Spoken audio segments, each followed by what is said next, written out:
I believe we're live. No, the page isn't. I think we're live with Rick Vito. I don't know. It's telling me mixed things, but I think we're live. Hi, Rick. How are you? Hi, Vicki. How you doing? I'm good. Thank you so much for doing this all the way from, somewhere in Tennessee you are. And, Franklin, Tennessee. and how long have you been there? I've been here since 1995. We moved Oh, that's a out of long there. time. Yeah, 95. And has that been So a we're good thing? practically native. You are practically natives. Has that been a good thing for you? It is. At one point, we thought we would move to Hawaii, and we moved there for a school year with my daughter. But it was that year that real estate and everything tanked, and so the house didn't sell, and we were very happy because we found that we didn't really. Well, it was more of a case of missing this place. So we came back and we moved back from Hawaii, which doesn't seem possible, but that's what happened with us. But we like it here. Uh-huh. Well, so did you see the eclipse? And could you see the eclipse in Tennessee? Yes, it got real dark It here. got, it got Yeah, really, we didn't yeah, have the glasses. We watched it on CNN. I don't know. yeah. I wasn't that interested, to be honest. So what is life? What was the people that watch this show, we're the COVID crazies. What was your life like during the pandemic, the meat of the pandemic? What were you doing when sort of the lights went out, as it were? I started out that year with Mick doing this tribute concert to Peter Green at the London Palladium. So I got to play with all these fantastic luminaries like David Gilmour and Bill Wyman from the Stones and Billy Gibbons and Christine McVie's last gig. It just went on and on. So I thought, oh, this is going to be the most incredible year. We're going to follow up. We're going to take this show on the road. And then pandemic hit. I got COVID at the after show party, came home to the States from London with it. And I Get guess, out of here. You got it at that first. Was it yes. bad? Was it bad?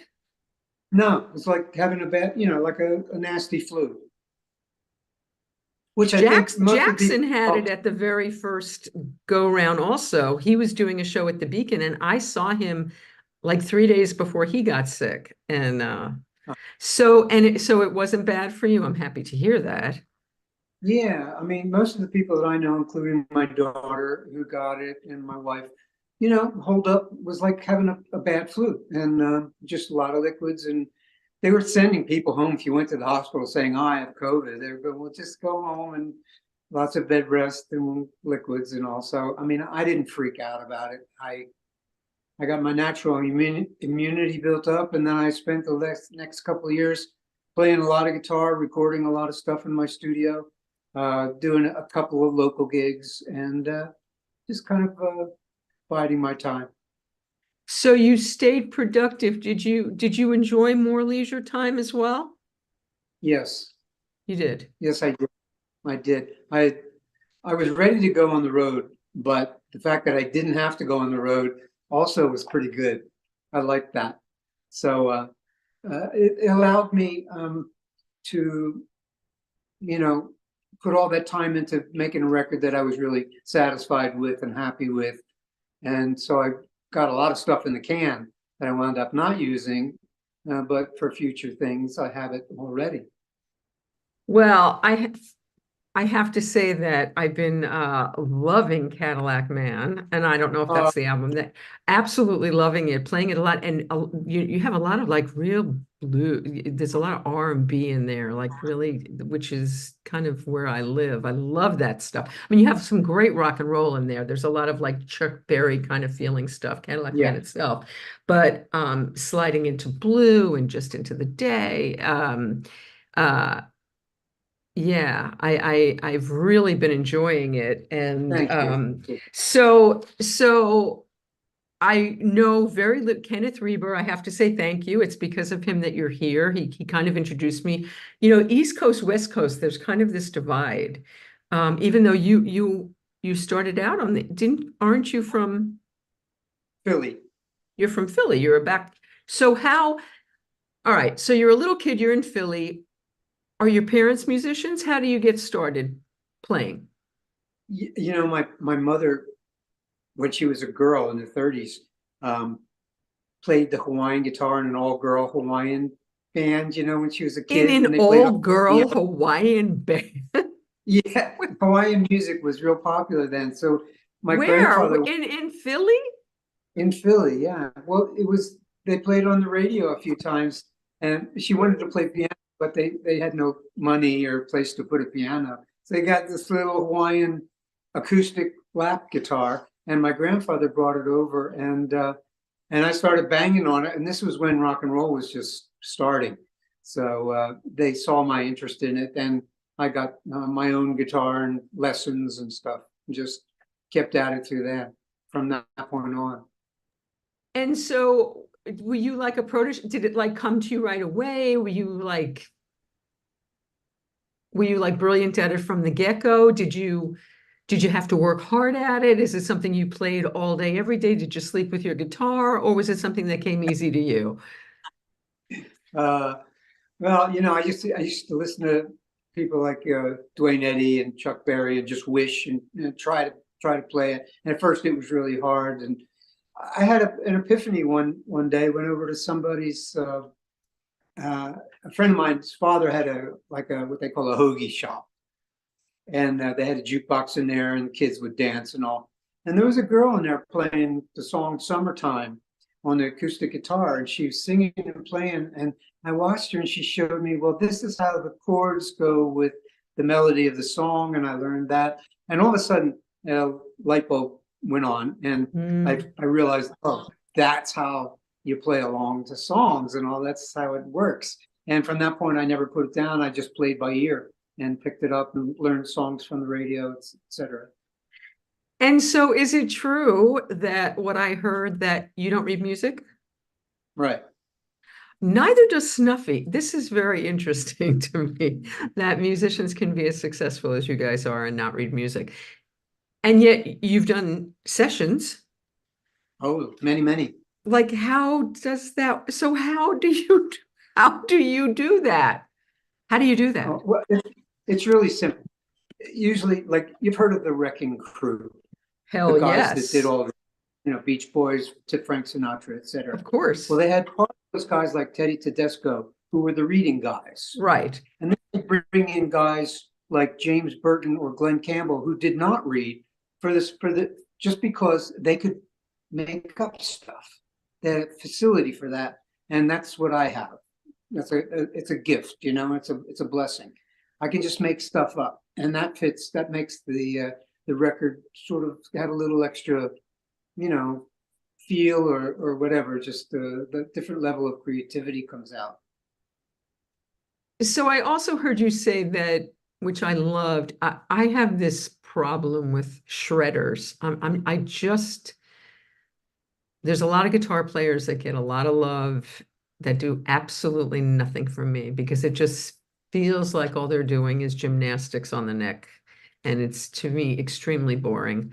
And I heard you say, I think, you say it, but it's about playing less and you say it.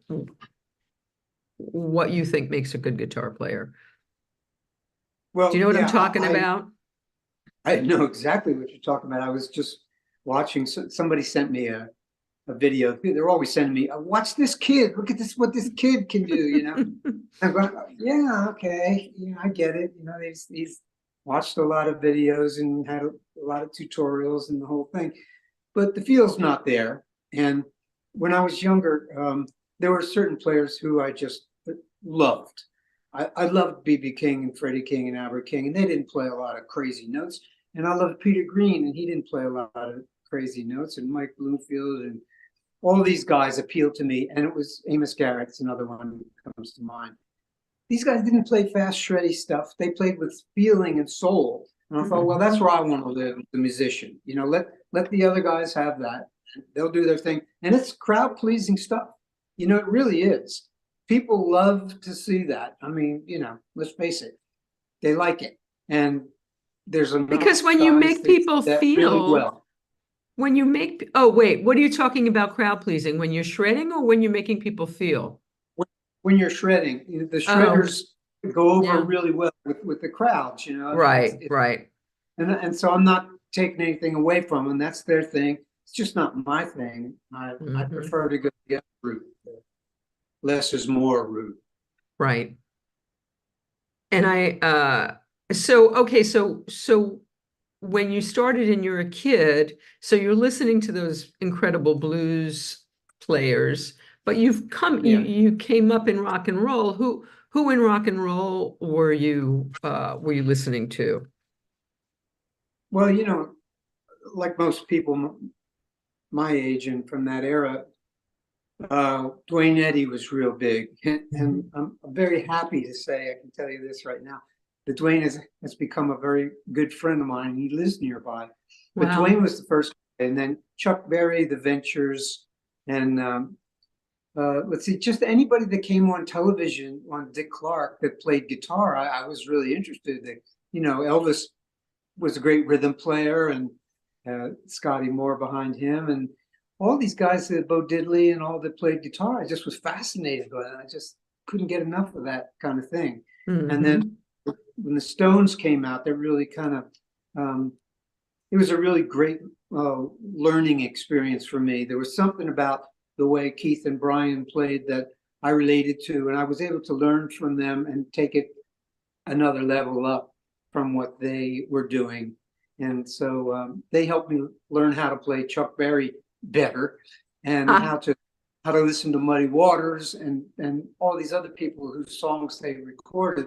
It was just an education. Then I just would go from one blues guy or rockabilly guy or whatever from one to the next. It's like going to the class of BB King or the class of you know uh, whomever. I heard that rockabilly influence on Cadillac Man on your album. And definitely there's that influence there. So were you more so back in the 60s, it was like we were either Beatles or Stone. Like people either leaned to the Beatles or the Stones. So you leaned more to the Stones. That was more your Absolutely. net. That Absolutely. I would I was not into, team sports, so I'd come home from school every day and put on those records and play till dinner time. That's how I learned to really play.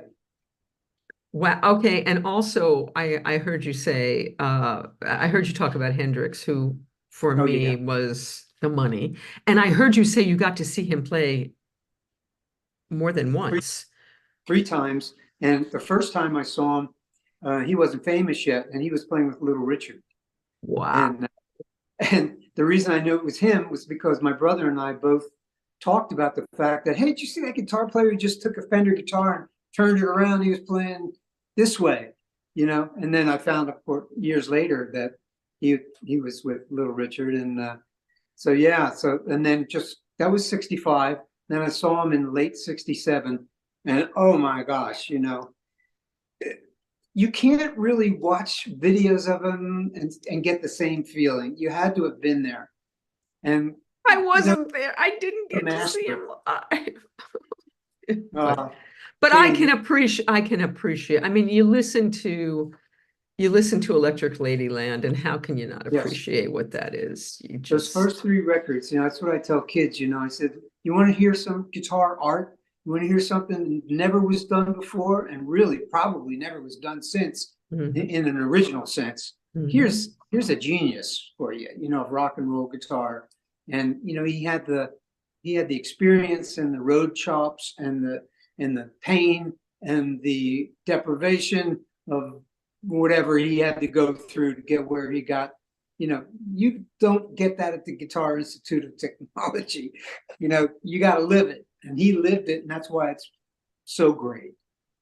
He's another one. He's one that put a lot of space between the note. Like he knew where to let the notes breathe and Yeah. just let them. But we're talking about letting notes breathe and sing. That's another place. Stones, Beatles, it was also Beck, Clapton. And as much as I love Cream and I love Clapton, for me, it was Beck. And I got to see him just before he passed, and he was so brilliant. But he could just make a guitar sing like No one I have ever heard before, since, or probably ever will again. He could just make a note sing. Um, how about you? Between the Clapton and the Beck, where did you fall in there?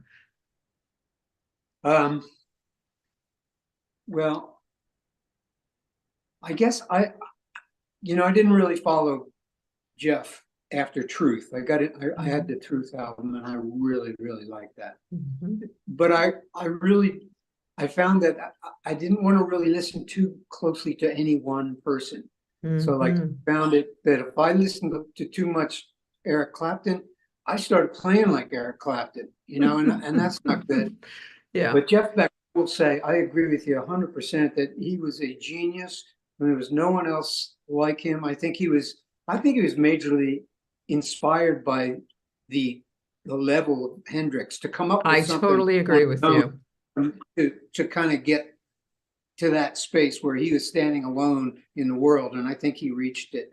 And yeah, I total admiration and respect for the guy.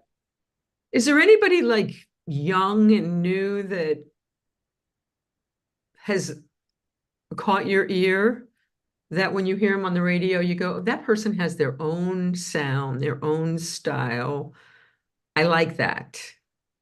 I wish I could say there was, and I'm Mm, sure there's plenty of great mhm, young guys out there. I don't listen that often. Number one, I'm caught up on mhm. my own world, and Sure. so no, I can't answer that affirmatively like I could point to one person. Okay, so let's talk But about you. yeah. So you're a kid, you're listening to all this great music, you're playing all this, you're playing. How do you get your, how do you start? What's your first band, Well, whether you're I was making playing. money at it or not? Yeah, I was playing semi-professionally in the latter part of high school and all through college, and You're I still guess in, it's around. You're still in Philly? I'm right now. I'm up in a college called Kutztown, which was Okay. near way between Reading and Allentown, Pennsylvania. Mhm. And we were listening to this record. Oh, a girl that I went to class with, she said, "Oh, I went to the Electric Factory and I saw this band that you would love." I said, "What is it?" She said it was Delaney and Bonnie and Friends with Eric Clapton playing with them. I said, "Really?" And she was going on about this. So I got the record and I was listening to it. It was a live record.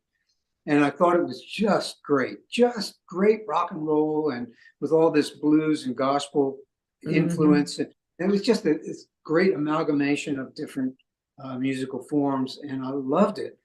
And then I found the record they had put out prior to that, which was called Accept No Substitute, which really was a record that turned LA on its heels at the Mhm. time. The people that were on that record were like Leon Russell, Rita Coolidge, the guys that went into Derek and the Dominoes, Jim Keltner. It was just, and Amazing they musicians. influenced everybody, the Stones and the Beatles and all. They just, this was a major group at the time for a very short period of time. So when I saw that they were coming to town, I knew all their songs, and I went and introduced myself to them. I got backstage, and they were very nice, and so they came back again. I went back again. The third time I went back to see him, they said, "Did you bring your guitar with you?" And I said, "Yes." And they said, "Why don't you sit in with us?" I said, "Yes, ma'am." And I sat in with them at Lehigh University, and it was one of those moments that kind of brought the house down. And they're looking at me Wow. like, How old are you you at know, this point? I'm just about to turn 21, so I was 20. And Wow. after the show, they said, "Well, what are you gonna do with this?" And I said, "Well, I'd like to be a professional musician, full time." They said, "Well, you got to come to LA," and they gave me their number, and they said, "When you finish school, you should go out to LA and call us, and we'll try to help you get started." That's all I needed to Wow. hear. After that school year, I went out there and I called them.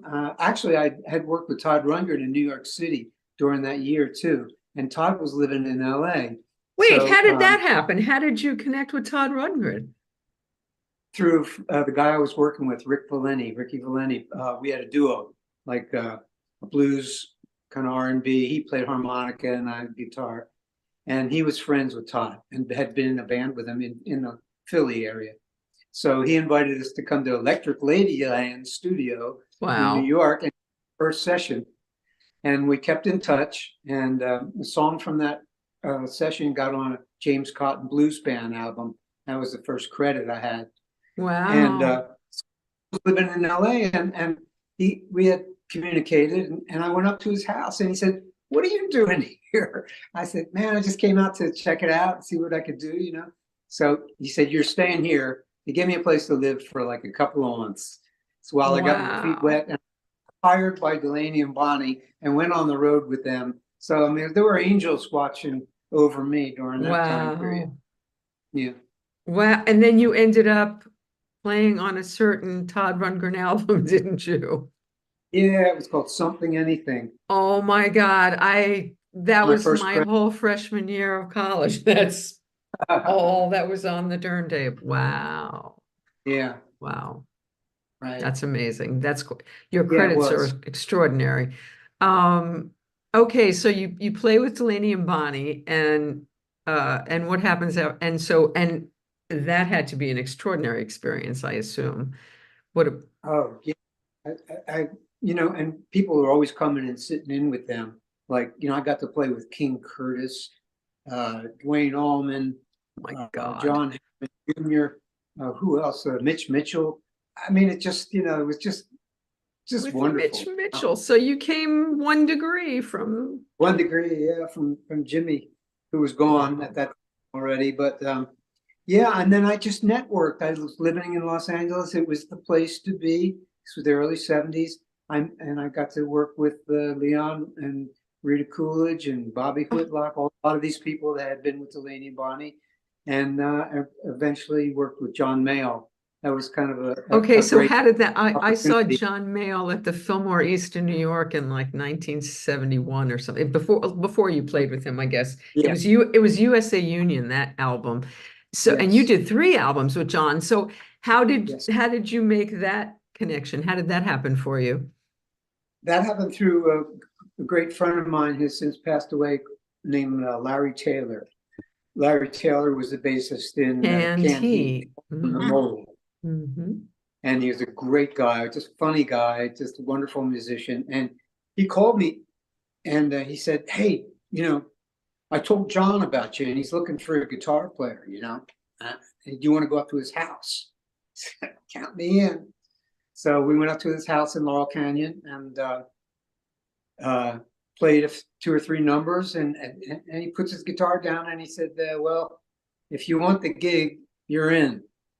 I said, "Yes, sir. Please, I'll take it." and uh, Wow. and then a month later, we were in the studio, and a month after that, we were getting ready to go on the road. That's how fast John worked. Wow. Yeah, Wow. yeah. Well, it sounds like you were a good little networker. Like you have good social skills. Well, You at the time, I do. thought I felt like I was, pretty shy, but the fact of the matter was that there was just something about being there at that time in that place. And, I met a lot of nice people. A lot of my friends turned me on to this or that.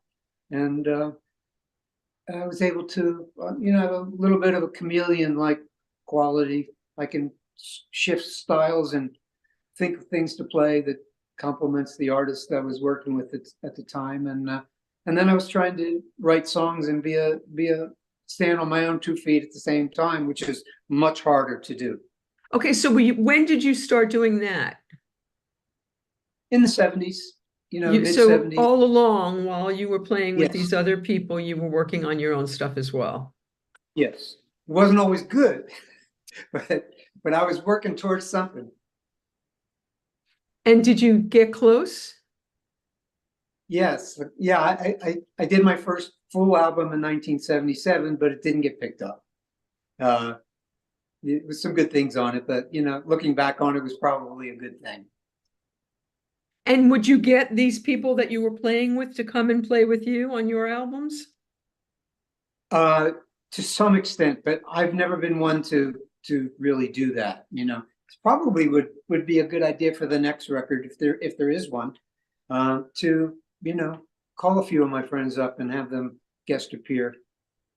So you're a good networker when it's to their benefit, but maybe not so much to aid yourself when it's just, Well, Stevie Nicks appeared on my first solo album that was released on Modern Atlantic called King of Hearts. And actually, they offered us, we could have done a duo album because I was just coming out at the time. And part of me wishes I had done that because it would have been a very interesting, certainly more well-known CD album than my record turned out to be. But it still was a great record, and the numbers that she appeared on really hold up well. I think it was one of those things that just got, not really heard as much as it should have. Why didn't you do it as a because you had your own vision for it? You decided to follow your original vision? I suppose. I don't know. We probably should have talked it through more. I don't know. And so how did the whole Fleetwood Mac thing? I mean, that's just crazy. How did the whole Fleetwood, because you weren't a hired gun, you were part of Fleetwood Mac. How did that happen? Yeah. That happened just again, and one of those things, I'd known Billy Burnett for years. And Billy, every time I saw Billy, he'd say, "Man, I love the way you play. I got to get you on one of my songs, blah, blah, blah." So I went over our dear friend's mutual friend, John Heron's house, great keyboard player. And I said, "What are you doing?" He said, "I'm on my way to Billy's session." He said, "Mick's going to play drums." I said, "Really?" I said, "Let me call Billy on the phone." So I got Billy on the phone. I said, "Billy, John's coming over to do your session. You're always saying I ought to get on your record. So I'll tell you what, I'm going to play for free if you'd like to have me on your record. And I'll come over." He said, "Are you kidding? Come on over." So I went over and hung out with Mick, and we talked about the old Peter Green days, which was a big, big, big, big influence on me. And he liked that. And I think maybe it was a month or two later, Billy and I, again, were working on a Roy Orbison record. Billy had written a song, and I was playing the lead guitar on. And we got a call. Well, Billy got a call first from Mick, and then I got a call a couple of days later, seeing if this was after Lindsay had left. And he said, "Do you want to come learn 10 or 12 songs and come and play with us?" And I said, "Yeah, yes, sir." So he sent some songs over to learn, and I learned them and went down and played. And that was it. Again, at the end of the day, he said, "Well, you guys are in if you want it." And we did. And so how did that become not just being a hired gun, but actually becoming part of the band? Well, because that's the way they wanted it. They didn't want to go out as the four original members and hired people. They wanted to keep on. Their tradition was to change members. I mean, they started off with 4, they went to 5, then they went to, I think, 6 with Bob Welch, and they had 2 various singers come in and out of the fold, and then Stevie and Lindsay came. So that was a tradition for them to change members, and I think they just wanted to keep that going and not just rest on their laurels. And so what was that like for you to walk into this huge, successful stadium arena, screaming fans who know every word to every song band? What was that like when you hit the stage with them and you're now part of this machine? Right. It seems like it would have been totally intimidating and frightfully just intimidating. The fact of the matter was, I had just come off about a year's tour with Bob Seger. So I had just come off a year of screaming fans in the biggest stadiums in the country. And I was well prepared. My chops were up. It didn't faze me like it might have at another time in my career, perhaps. But it was relatively easy for me to just learn the songs and step in there. And they were nice people. I liked them all. I got along well, and it just they took a long time to prepare for their tour. So I didn't feel like, oh, we're going to rush this right out. We had at least a month or 5 weeks of rehearsal, and then tried a couple of practice shows, and they went over well. So then we went out, and it worked out well. And so you're married 41 years, which, as we were discussing earlier, in rock and roll, that's like, I don't even know. That's like 700 years. I don't know. That's a lot of years. How on earth did you, and you have two kids, grown children, how did you manage to do this life on the road and have this successful marriage? And how did you juggle this lifestyle? Well, and you didn't have FaceTime then. I would imagine now it's much easier with FaceTime, right? I would imagine so, yeah. I would imagine so, yeah. That part of it, being away from home, was rough, but most of the time, I wouldn't be out for more than maybe 3 or 4 weeks max, and then we'd get a little break. But to answer your question, I had plenty of time where I was with the wrong person, or just, was a bachelor. And when I met my wife, I knew she was the right one for me, and I made the decision, okay, I'm going to grow up now. Now's the time. I've had plenty of time to do what I did, and now's the time to not mess this up. And I made the commitment, and of course, she also threatened to kill me if I ever did. So the fear of that had a little bit to do with it. But no, she's just a wonderful woman. She's not into being into show business or hanging out with show business people, and that balanced myself out quite well. So, did your family ever come out and visit you on the road, or was that not they did? Yes. That was, we went to Europe several times, and Australia, and of course various places on the road. They would come out if I couldn't get home. That's how we'd work it. Okay, so let's backpedal to Bob Seger. How did that, like a rock, how the hell did that come to be for you? Because to this day, arguably maybe the most iconic slide guitar playing that exists on a recording. And I'm a slide guitarist. Just love slide guitar. And then, did you and Bonnie go mano a mano with the slide guitar? Oh my God, I can't a little bit. A little bit. I was working with her. She did want me to do it on a couple of songs, where we kind of duel back and forth, but I was very careful. Her being such a great stylist and being known as a slide guitar player, I didn't want to come into that situation and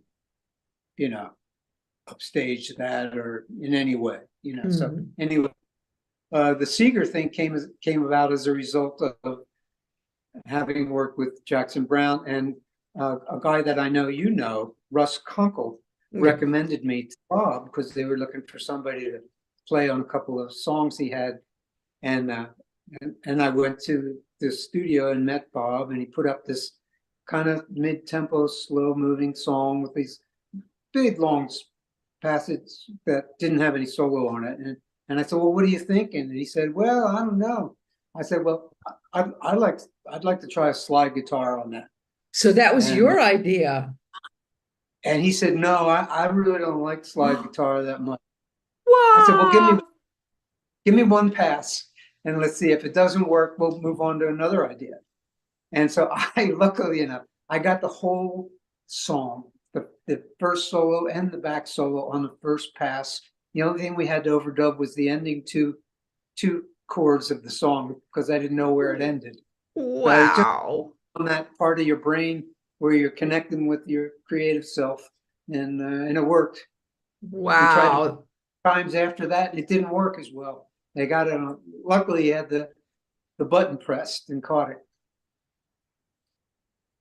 Did he know as soon as he heard it the first time? Oh gosh, he was right. Yeah, it was magic. He heard the magic. Yeah, it was the combination of the sound and the song, and I guess what I played, and it just worked. It all worked. So speaking of Bonnie, how did that come about for you, rolling backwards? Let's see. I played with her several times. The first time I subbed for her regular guitar player, Will McFarlane, whose wife was having twin kids. And so I did a tour. The opening act was Muddy Waters. Mm. Can you believe that? And so then when the chair came up again a couple of years later, I was invited to audition. I auditioned and I got it.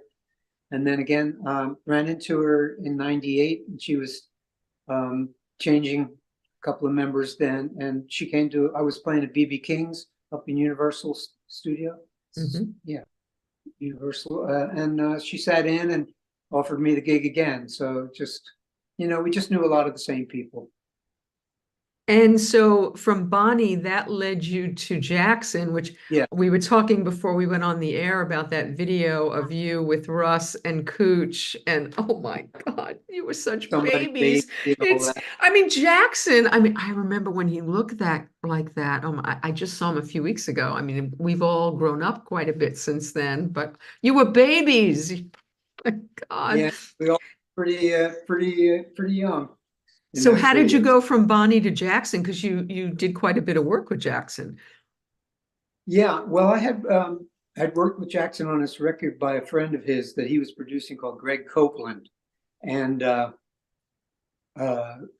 David Lindley had left to do this solo record, which was amazing. Mm-hmm.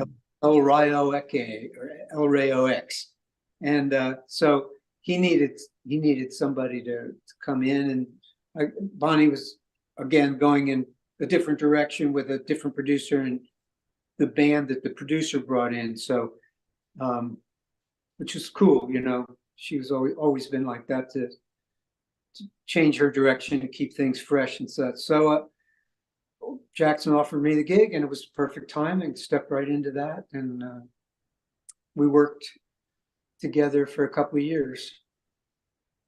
It was fun to watch you and Kootch kind of trading off. Yeah.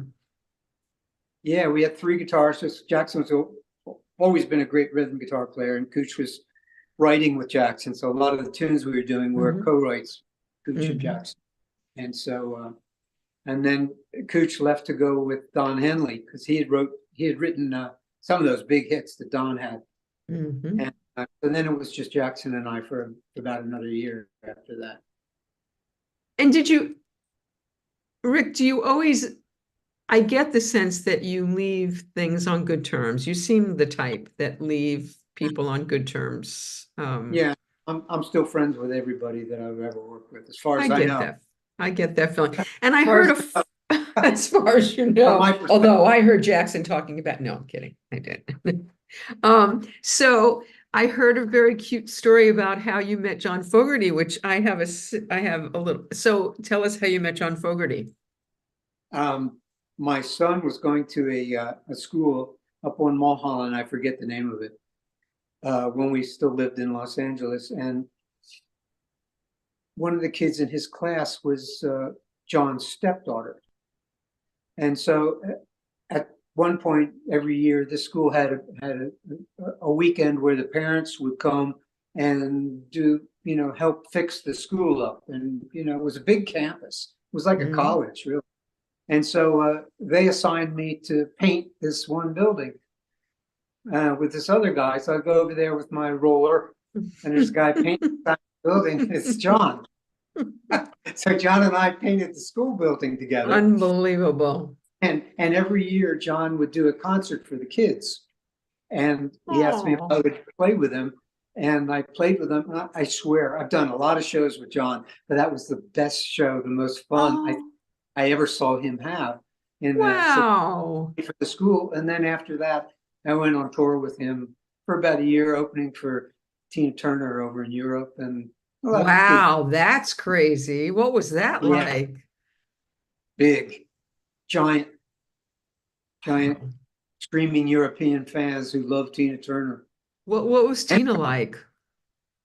You didn't get close to Tina. She had bodyguards all around her all the time, and you didn't see her much.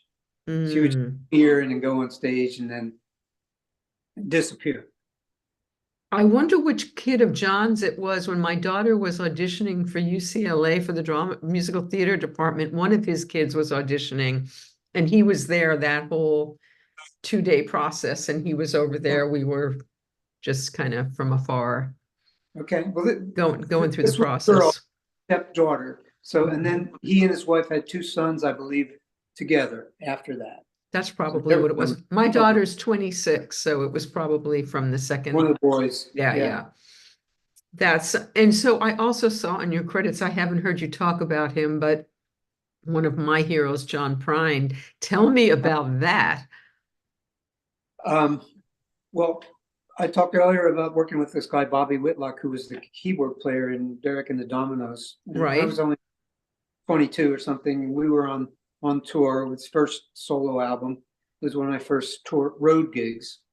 And we played Max's Kansas City. You remember that? Oh my, hell yeah.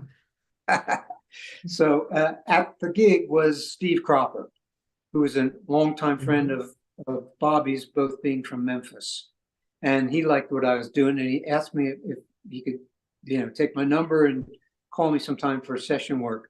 Well, 2 years later, I get the call from Cropper saying, "I'm producing John Prine. Have you heard of him?" I said, "Yeah, I've heard he's like, extremely great lyricist and, up and coming, great songwriter." But lyricists were not your thing, from what I've heard you say, right? Lyricists were not your thing, from what I've heard you say. Well, I've always listened to the guitar and the feel of the record before the lyrics first. That's why I'm way more into Chuck Berry than I am Bob Dylan. Yeah. Always will be. Not to take anything away from Bob Dylan, he's a genius, of course. But yeah, I to that element of that.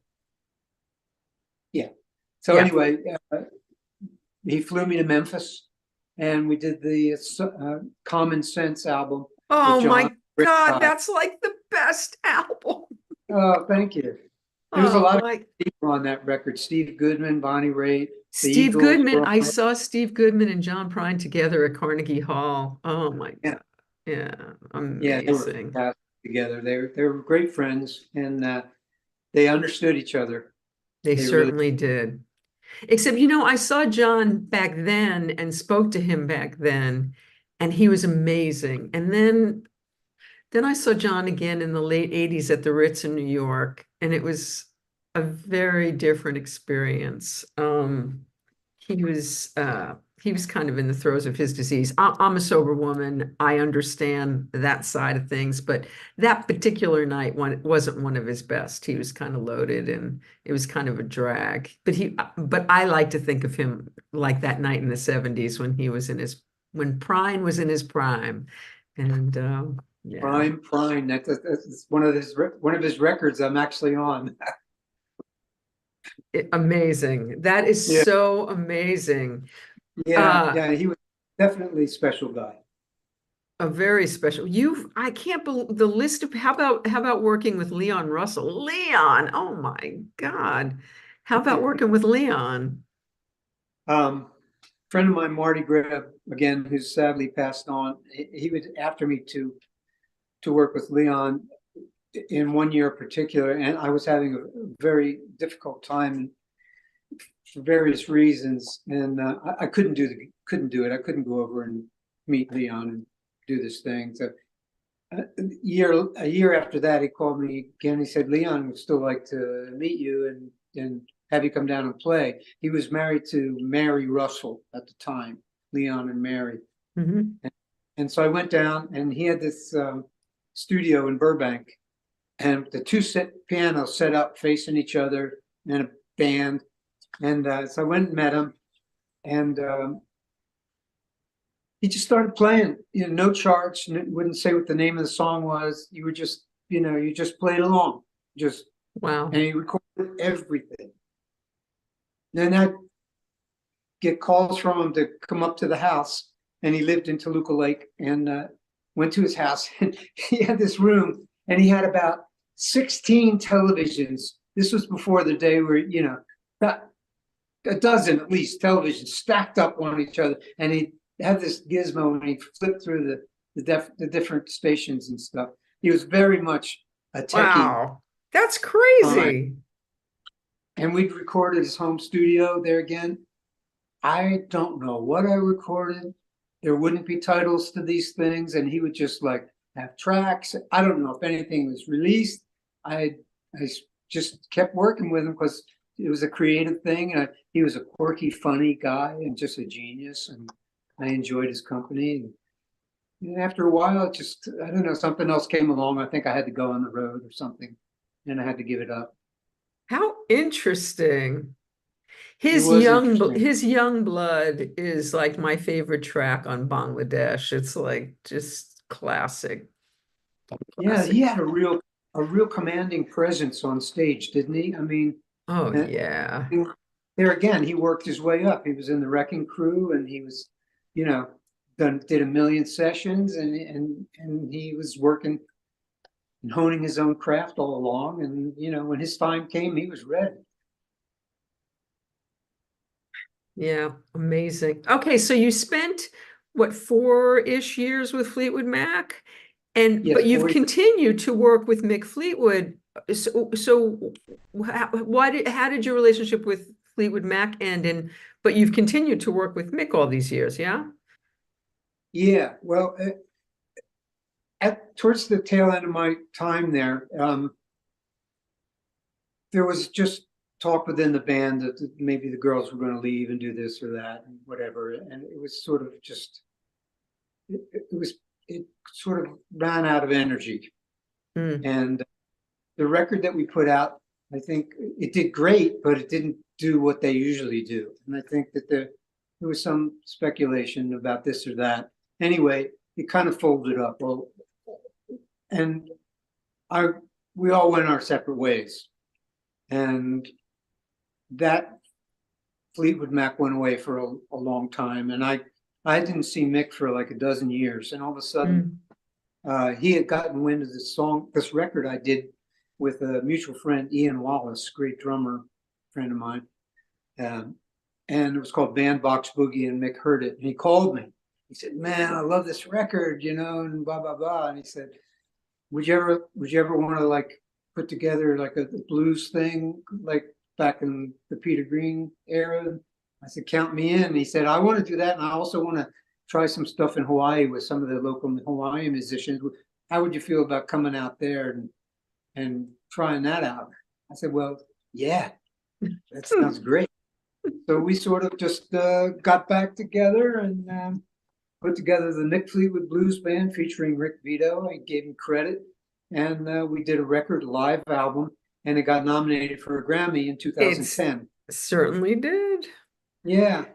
And so we did a lot of European touring, and the last thing we did, sadly, was that Peter Green concert, and then COVID hit, and we were going to start doing some more things recently, and you've heard about the tragic fires in Lahaina, where his club We were was. supposed to go to Maui a couple of months later, yeah. Well, he lost his club, and so sadly, those plans went up in smoke. Sorry to pun, but so yeah, we're in touch. We talk. We have text. Talk about who played at that last concert you played at, though. Wow. In the band. Yeah. Yeah. Well, it was Mick and I were the core of it, because obviously we've been playing that music together for quite a long time. And then a guy called David Bronze on bass, Andy Fairweather Lowe, both who were in Clapton's bands. So they were very, very, very much versatile guys that could play with anybody. And so we had Johnny Lang and Billy Gibbons, and Pete Townsend. Jeremy Spencer came out of retirement, I guess. Christine McVie came in for her last show, sadly. David Gilmour, and let's see, John Mayall. John Mayall. Okay, so now let's stop a second and talk about Pete Townsend for a moment. A friend of mine, Lauren Gold, has been playing with The Who for about a dozen years, and I've seen them a few times in the last I don't know how many. I did not, I was always a Who fan, but I had never seen them live. And now Yeah, I've seen them a few times. And I have to say that Pete has moved up in my ranks as one of the greatest guitar players of all time. He is, wow. He he's a takes my great guitar player. he takes my breath away. And He's he like you talk about the guys that carve their niche as being completely original. He is a completely original, isn't he? yeah, yeah, absolutely. Like you, I can remember listening to, my generation, and then I remember one of my roommates having the Who Sells Out. I listened to that a lot. I enjoyed that record, but I didn't really follow it. Once I got into uh, Quadrophenia and all that stuff, it didn't move me. But when he came to the thing, first of all, everybody that came to that show, there was not any ego. These guys all came in because they Wow. loved Prine and wanted to participate in this honoring of the man. And Pete was he was into the early Peter Green stuff too. And he came in and we did the song, and he played the heck out of his lead guitar, just one song, just killed it and left. Yeah, that sounds like Pete. Okay, so Yeah, let's talk about Cadillac Man. Let's talk about your album, which is in sure. heavy rotation in the Snicky Mobile. We've been playing it a lot and Thank just you. really enjoying it. So you're doing a cover of it's 2 a.m., right? You do that on there, don't you? Well, Don't it's you? not really a cover because I wrote it. You wrote it. Yeah, And that's Shanique, yeah. Shamika Copeland did. Another band had recorded a demo of the song years and years. wow, it's your song. One of my songs, and I guess she heard that demo and put the song out much different arrangement. So I wanted to Wow. put the original arrangement that I had originally written the tune around, and so yeah, so I that's love the my song. song, and my friend Kevin Jenkins Thank has you. been playing with her for years and years. He's a bass player.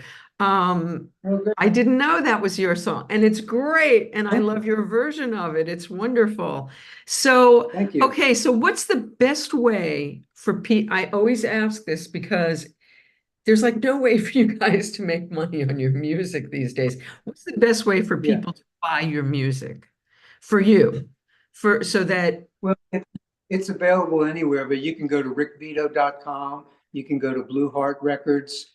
Um, it's So it's if they get it available like on anywhere. Spotify, though, you're not getting any money for how can they? Yeah, you want to stay away from those streaming places. Buy the record and buy the whole record. I try to. I mean, when I buy somebody's record, I don't buy just one song unless it's Right. like a vintage song that I need to learn for some reason, or that I want to have it in my repertoire. But buy the album, support the artist. Buy the album, support the artist. So I'm going to put the now. So is the best link I can give the link to your website so that they can go there and buy it there, or the Yeah, specific you can do link for that. your album?